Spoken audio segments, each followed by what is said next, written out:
السلام عليكم، صباح الخير. لما يكون في بالك أشياء ودك تسويها بس تتكاسل وتأجل كثير، تذكر أنه في غيرك شغال، وفي غيرك جالس يقوم الصبح ويعمل ويسهر ويجتهد عشان يحقق أحلامه.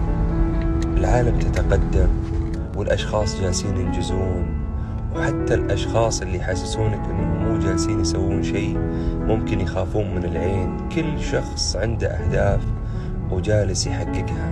لا تتكاسل، قوم وانفض غبار اليأس وحقق أحلامك وأهدافك. إذا عندك اختبار ذاكر، إذا عندك مشروع اشتغل عليه، إذا كنت في وظيفة حاول تتميز وتكون أفضل شخص موجود في القسم والإدارة والجهة اللي تعمل فيها. احذر أنك تأجل وتأجل وتأجل وتطالع الأشخاص اللي كانوا بمستواك أو أقل منك تعدوك وأنت مكانك، وقتها تندم.